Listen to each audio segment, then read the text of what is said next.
From a high school dropout to an automated multiple seven-figure a year flipping business, today I have the privilege of speaking with a true leader and a real expert, especially in the real estate game, Rubi Tinoco. Ruby, tell me a little bit about yourself, where you came from, how you grew up, kind of just your life journey in a quick snapshot. Yeah. First of all, thank you so much, Cody, for the invitation. I think this is awesome. And my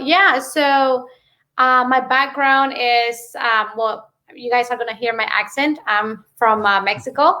So I actually came to the United States when I was 8 years old, and I only spoke Spanish. That was it. So in school, you can imagine how that was, right?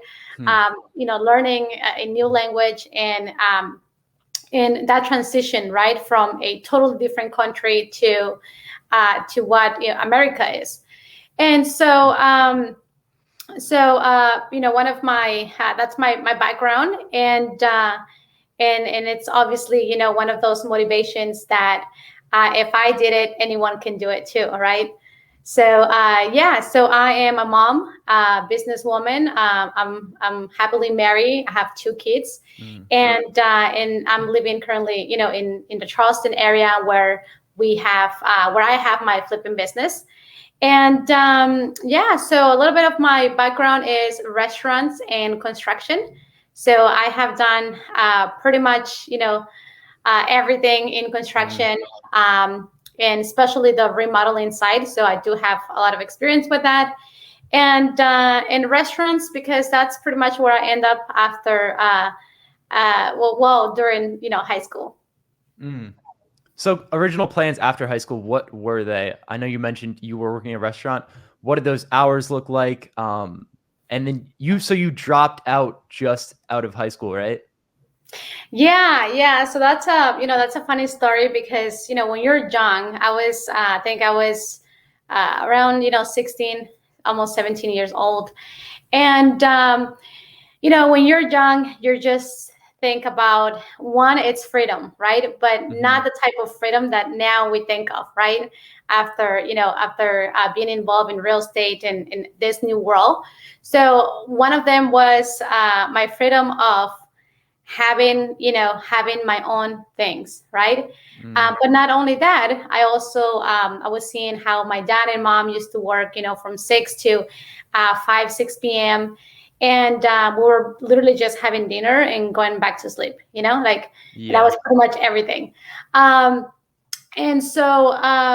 And we used to live, in a very small house, and actually it was a mobile home, Oh, and so me and my 2 brothers, and then I got to the point where I was like, I know that I can do more, and I don't think going to school it's going to help me to get where I need to get, like now, we're always in this, hurry of like it's now or never. And so and that was one of the things, one of the things that it catch, my attention of just like dropping off and going to work and just, give my parents some money and keep some for myself and buy whatever I want, right? There was some times where we used to like, go shopping with them and they couldn't afford, some things. So I was literally like, I used to get upset. And even one day I remember that I really got like so mad because I really wanted something and they couldn't buy it. And that was, everything that pushed me, to do this, to make this decision. And the funny thing is that my dad, he always pushed me to be better, right? And he was always telling me like, Ruby, you can do it, whatever you want to accomplish. So when it comes to the emotional side, I was, really, they were always there for me. They were always motivated. They were always motivating me. And that part, in love and all of that, I always had that. But it was just this one thing inside of me that I was like, I just don't see it being in school for the next, 3 years plus college and doing all of this in order to get, a money in my pockets, right? Yeah.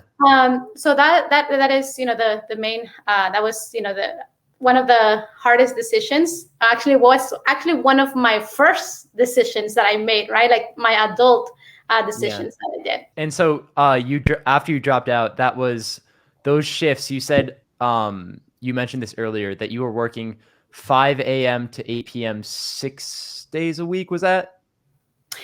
Yeah. So when I started to, so I drop off, and then I went to a restaurant, which it was like the first thing that it passed my mind, and so I started to work in this restaurant, and I think back at that time I was making like 6.50 an hour, Yeah. and then so I started. It was I wasn't a. I'm not gonna promote the restaurant, but we were making burgers, right? And it was a fast food restaurant, and I was working. Actually, I used to. I think it was like 1 hour drive, from where I used to live to where I got hired. Yeah. And so I needed to be in my job, like, early in the morning, and I was coming back home around, 3 or 4 o'clock. But then I decided to get a second job. So now I was doing like day shift on one job, and then the other one on, at night. So that was when I was working in restaurants. Mhm. So, and on my other job I was making like $2.50 because Oh I was a wow. server, and then Wow. whatever whatever the tips were, and which actually one of this is a funny thing because in my first week of being in this in as a server, um, someone just walked away from me without paying. No way. So Yep. I was like, oh my goodness, this is terrible. Yeah. So it didn't last too long on that other job, but yeah, that was my actually one of my first jobs. And so you how long were you working there? And then when you left, why why you? What was it that separated you mentally to do something big, especially in real estate that was like in that transition stage? What was it in you that said, okay, like this is not going to last too long. I'm going to go out and do something in real estate. Right. So actually, before coming to real estate, I did construction, and Yeah. Okay. so Okay. yeah. So after the restaurants, um, I got married very early. I was 18 years old, Mm, and so from there, I started to live with my husband, and having that new life, and so one of the reasons, and I was still working in restaurants, but it turned from me being, the only person, from me being a solo person to now jumping into, a house with my husband. And I had my baby who was, actually I got married, and right when I got married, I got pregnant. And then the following year, we had the baby, mm, and I was still working in this restaurant. And that was when I used to wake up from like 4 a.m. in the morning, actually like 3:30, 3:45. I yeah. used to Wow. drop my baby with my mom. Wow. And then I used to drive all the way, an hour from where my work used to be. And then, coming back home, around 4 p.m. And then sometimes I had night shifts. So it was Mm, just too much for me, where I got to the point where I told my husband, I was like, you know what? I don't think I want to do this. yeah. And the reason why I was in this job is because I literally, I thought that I was going to become a district manager. Yeah. So I was first I was just making burgers, right? And then I became like a crew manager, right? And a store manager. And Yeah. then I was like, I'm gonna make it to the top. That Yeah. was that was like my mentality. I was like, I'm gonna Yeah. make it to the top. I'm gonna be riding, this car when I get to be a district manager. Like all Yeah. those dreams, right? Like all those wishes, right? That I had. But what really, really stopped me from doing that was that I was so overwhelmed and I was tired of not seeing my baby, Yeah. a lot. Um, that was the main thing. My husband was already doing construction at that time. So what we did is we decided to do a construction business. And I actually, it was my dad and I first. It was just my dad and I was, telling my dad, you know what, let's do it. You know how to paint. So what I would do is I'm gonna, let's order some cards, like painters, that we paint houses and all of that, Yeah. and drop drive me around the neighborhoods, and I would drop them. I would knock the door, and Yeah. and that's kind of like what we did. We did that. We got some clients that way, and then after that, I told my husband about it. I was like, hey, we just should do a company, about painters and remodelers and all that kind of stuff. So we start getting like jobs, and then we start having like 1, 2, 3, like 4 or 5 groups. Like we went all the way to like 8, 10 groups Oh, wow. of different subcontractors and all of that. Yeah. And so it turned out from seeing my babies, like not seeing them all day, to actually not seeing them completely all day. Because now Wow. I was working, not only for 4 a.m. to like 4, but I was even, coming back home at 8, 10 p.m. at night, because there was so much work. And I was not only, the one who was quoting the jobs, but I also was a handyman person. So I was also helping my team. So if someone didn't show up, right, and it's this responsibility of having a business, right? It's just that Yeah. in every business it's different, and you have different responsibilities. Well, in my construction business was that if someone didn't show up and we needed to, to get a job done, then guess who was the one who was going to be there painting, right? Yeah. So it was me and my husband all the time. Wow. We used to work Saturdays, Sundays. I remember that I used to call my pastor, right? I used to tell him like, hey, I won't be able to make it at church, right? Because I'm working. So, and that was kind of like also my excuse, because I was working like so much. And I got to the point where back in 2017, we were making a lot of good money. Like we were making tons of, chunks of, money in this construction business. We were getting like checks and checks, in the mail from all the properties that we were completing.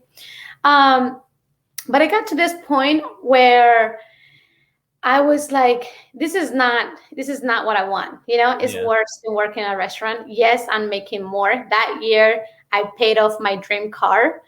One of my dream cars was a Lincoln Navigator. 8 years after, a Lincoln Navigator, it's not what it used to be, right? Yeah. So that was when I say, you know what, I'm going to, to buy my dream car. And I actually got, a new, a New Year Suburban, right? Tahoe. I got a Tahoe first. And anyway, so I ended up paying my car. We purchased, a new house, and we did a lot of things that year. We were so bad administrating money, so bad. We used to go eat like every single day. We used to go, every weekend we used to go somewhere, and we used to buy anything that we wanted, right? Yeah. And so having this very successful, remodeling company, and only having, $30,000 left in my bank account. That's all I had. Yeah. And in my savings, like in general. And that year, again, we purchased a property. We paid off, our cars and everything. And we were so excited about the next year, And this is kind of like, most of the people, they're probably living like this way right now. Like, like we don't think about anything else but what we have right now. And so it was in 2017, like around October. No, actually, yeah, but the end of the year, because we purchased our houses and we paid off everything. So almost by the end of the year, I told my husband, you know what? let's quit this. I don't want to do this anymore. Like, I'm tired of dropping my kids. I'm tired of not being able to see them, Yeah. and all of that. And he said, Ruby, you know what? Like, I'm here with you. The funny thing is that I met my husband when I was 13 years old. Wow. So yeah, so we've been dating since then. And so so I was, I got to this point where I was like, no more. Like, I don't want to do this. And he Yeah. said, you know what, Ruby, like, I trust you. I want to, do or whatever I can do to, to accomplish anything that you want to do. I'm always been here for you in your construction business and everything. So if you feel like, if you feel like this is the way, then let's do it. We'll figure it out. We'll find something else to do. So we were, in our new house, no furniture yet, just a few. And we had a little couch in the back in the sunroom. And he said, you know what, take the decision, right? And let's do it. So he walks out. I pick up the phone and I literally told him, like, hey, I'm sorry. I told the person behind the phone, who was one of the people who used to give us like almost all of the work. Yeah. And I was like, you know what, we're done. We're done. Yeah. We're done. I'm closing my business, and I always say I quit, but we're literally like, just closing our doors. Like, we're not doing this anymore. Yeah. And she got upset and all of that, but at the end of the day, it was done. And I knew that by calling this person, everything was over, because we used to get like 80% of our jobs through her. Wow. And so my husband sees me, from outside. He walks in and he comes in like, what, And I was just like, I look at him and I was like, I did it. We made it. We're free. And we start jumping and we start, hugging each other. Like, yes, we start like dancing. And then we sat down, on the couch. And then we took that, that breath, right? Like, and he was like, and then we look at each other and we're like, oh my gosh, what are we going to do now? Like, what's next? Like, we have no more income coming in, right? Yeah. And that was the moment where we were like, wow, like, I can't believe, there's no way back. Like, this is it. Like, we burned the ships. Like, nothing else. It's holding us from doing something else, right? Like, that's it. That's all we have. And so at this moment, what happened was that we started to write down and brainstorming, right? Because I feel like all the things that has happened in my life, all the good things, and I think for anyone are those moments, right? Those moments where you're like, you don't have anything else and you got to work with what you have, right? And for us was like, oh my gosh, like, we started brainstorming and we started writing every single thing that we could possibly do. And then we start hearing about real estate, how to invest, in real estate with $0 and all of that.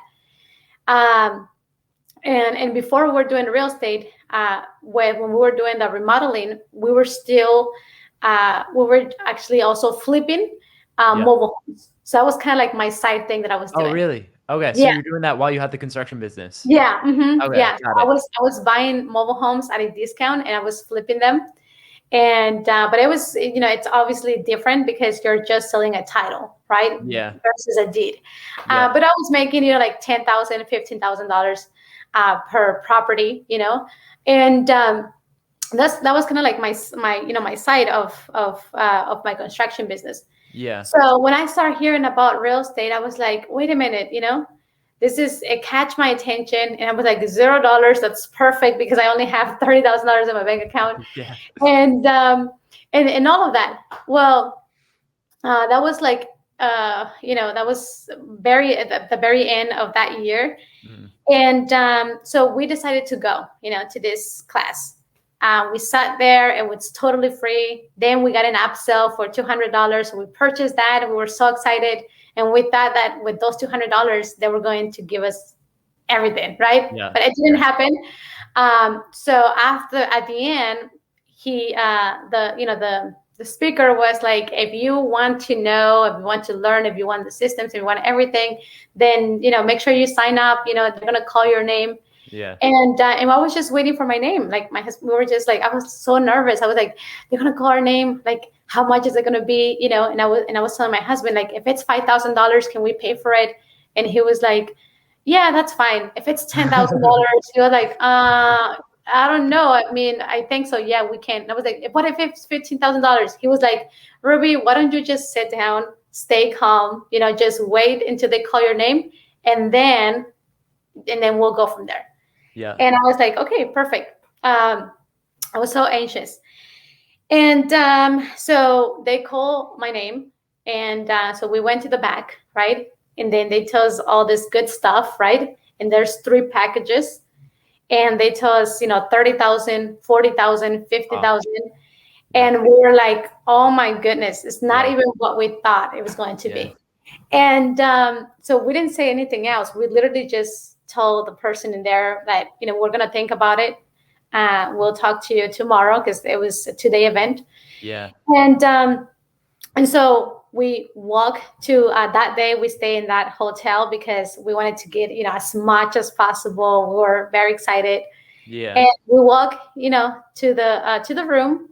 We didn't say a word at all. We went in the elevator. We didn't say anything. We got to the room, and my husband was like, what do you think? And I'm like, what do you think? This is not, this is out of our budget. And then here's this voice again from him saying, hey, Ruby, you know what?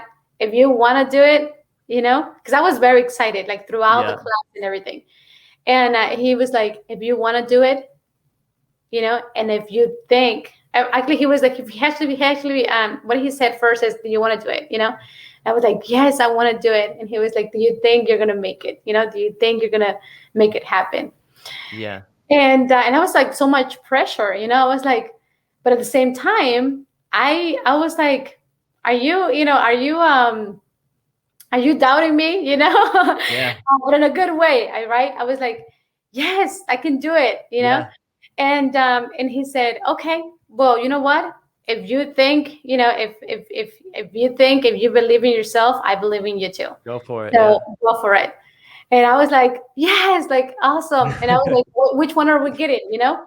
I knew we only had $30,000, but I don't even know right now why I asked him that question. I was like, which one, are we gonna get? And so he said, we're gonna do the $50,000. And I was like, wait a minute, we don't have $50,000.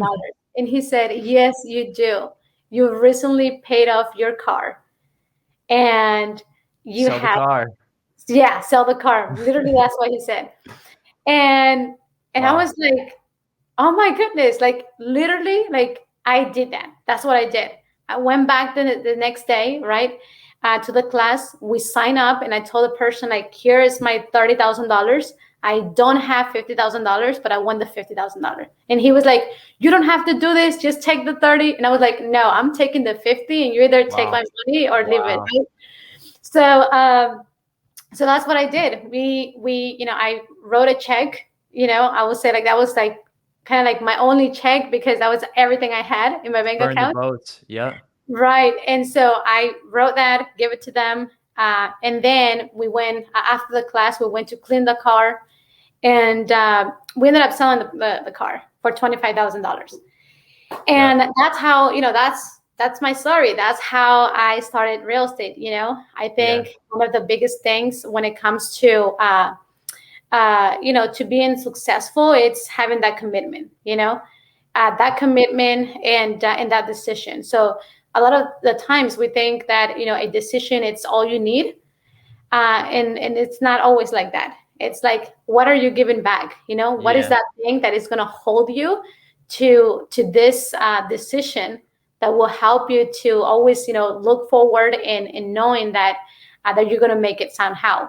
For me, it was those $50,000. For me, it was that. Yeah, that was that transitional stage of like going from nothing to actually creating something in real estate. Was that the $50,000 investment? That was the thing that made you what you are today, would you say? Or yes, definitely. because I couldn't let my husband down, Yeah. you know, Yeah. and selling my car and giving it all and everything that I had at that moment. And it was just, it was not just my money, it was his money. Scary. Yeah. And yeah, so it was both of us. It was what we have saved, right, since we got married. Obviously, we're bad administrators, but that was all we had, right? It's your life on the And line. I'm sorry. It's your life on the line, all your money you saved up. Right. Yeah. And that was it. So for me, yes, that was my motivation. That was my commitment. I told my husband, yes, I want to do it, but my commitment was giving out those $50,000. Mm. So tell me a little bit about just the systems you've built now in your automation flipping business. What kind of numbers, if you can share, are you doing? Tell me a little bit about the deals, the numbers, that kind of stuff. Yeah. So you know what? I think one of my biggest mistakes, or I think most of people that are currently flipping houses, because that's what I do mainly. I also do wholesaling Yeah. as an exit strategy. I actually started by doing wholesaling, and then I transitioned to renovating and selling properties. And I think the biggest part is that everyone wants to flip, right? And then sometimes they stay flipping houses for years, 10 years, 8 years, 15 years, 20 years, still doing it, the old way, right? Of just buying, selling paper and pen, right? Yeah. And doing all your own marketing campaigns and everything. So, and that was how I was teach too, So in this Yeah. program, that was the way, that was how I was teach. But during the process, I noticed that there is so much more to when it comes to to flipping houses, and what I find out is that having a team, having systems in place, having procedures for everything that we do, Mm-hmm. it's really, really important. So it used to be just myself, right? It used to be my husband and I. It was just me and him, flipping houses, Mm-hmm. and he was doing all the renovation, and I was doing all the renovation too, because I was Yeah. with him, right? And the process of buying, selling, acquiring properties, and everything. And then it got to the point uh, where instead of you finding that financial freedom and that lifestyle, it was kind of like the same thing as Yeah. my Time. remodeling company that I had, Mm-hmm. right? So so it got to the point where where I said, you know what, this is still taking a lot of my time. Yeah. Yes, we're making let's say average of at that time like $25,000-$30,000 per flip, but we're still spending a lot of time. Yeah. So I decided to hire a team. And Mm-hmm. after hiring them, I noticed that in the first 6 months, I did 30 transactions with them. So I was like, okay, here's the Wow. key. The key is having a team, right? Yeah. You can't be a solo person flipping houses. And if you want to scale and automate, that's not going to happen. Mm. So having a team was really, really important. And then, but I also noticed that I was still working 24/7. I was still doing Yeah. everything, but with them. So we pretty much like just double the labor, right? So we can increase, but Yeah. my time was still there. So from there, I knew that they needed systems, like they Yeah. needed procedures for everything. In Yeah. order for me to step out, that was everything that my business needed.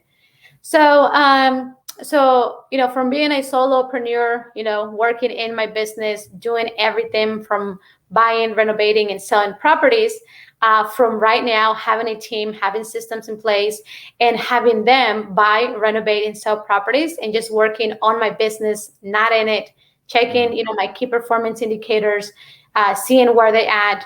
And obviously, I operate my business, right? So if there's anything that they need, I'm here for them. And I'm always looking at, how can I increase, my sales? How can I make my business better, right? Yeah. And they know that I'm here for them. But that's that's kind of like the transition of like me being and doing everything in my business versus now working on my business. So would you say you recognize the importance of like systems from working in construction and working in the restaurant, working those long hours and not having seen any better outcome? Was that like something that made you say, okay, this is not what I want. I don't want these long hours. And that's what made you recognize the importance of the systems? Or Yeah. So, I mean, when it comes to when it comes to the restaurant, one of the things that I did learn in there is procedures. You know, yeah, having everything like done well. And actually, my mom recently, she sold one of the restaurants, and because she's in the restaurant, she was in the restaurant industry, and so and I learned a lot from the restaurant that I used to work on. And yeah, so when before she sold it, we did a lot of like procedures and and kind of management. like yeah, right, and all of that. And then Yeah, she ended up selling it for like for almost double the amount that she was going to sell it for. wow, So but honestly, to be honest with you, when I went straight into when I did construction, there was no systems at all, and that's why I was super tired of everything. yeah, yeah, I wanted to quit, and I was a self-employee of my construction business, and so when I started to do real estate, to be honest with you, I totally forgot about restaurants, about systems. constructions, about Yeah, everything. And it was the what same. Was the same work hard, long hours kind of thing. Yeah, it was the same. It was the Yeah. same thing. I just that's why I thought that the solution was having a team. Okay. Yeah. Hiring someone else who can help me. And Yeah. I used to tell like my husband, like, I just need some help. That's all I need. And that's why I hired. But if I were to go back, that's not how it works. It's you put Yeah. systems first, and you put procedures and everything Wow. in first, and then you bring a team so that they can execute, so they can perform based on your systems. So I did it, the other way, Mm. which, it ended up, guiding me to like, this is what you need, right? Um, but yeah, I think, that's having systems in place, having procedures for everything that we do. It's definitely, a way to automate any business. Mm. Yeah, no, that's such a good way of looking at it. Well, that's awesome, Ruby. Thank you so much. I appreciate you sharing your story. You have an incredible story. If people want to get in touch with you, if they want to find you, where can they find you on social media or your websites? Yeah. So I am in Facebook, Instagram, Facebook, Ruby Tinoco, Instagram, The Real Ruby Tinoco, and yeah, and then Facebook and what other YouTube, same thing. So yeah, or just Google Ruby Tinoco and I'll be there. And then I'll drop Ruby's handles, her socials in the comments below, her websites and socials if any of you guys want to connect with her. But thank you so much, Ruby. That was awesome. It was a pleasure speaking with you. And I wish you the best of luck in the future. Thank you so much, Cody. And I did forget to answer one of your questions, so I'm gonna go ahead and do it so I don't leave you with this Yeah. question. It's what are we doing right now as far as flipping? We're doing low end, medium end, and high end. So we pretty much do it all. And we're averaging right now a minimum of, actually our minimum profits this year is $50,000 per flip. Wow. And then we jump all the way to $150,000 per flip. And when we used to make, $25,000, now we're making $50,000 minimum. And yeah, so that's that's the question that was unanswered. So sorry A about lot that. more, a lot more selective. Yeah, that's crazy. That's awesome. Thank you, Yeah. Ruby. Well, you're very welcome. Thank you so much for the invitation.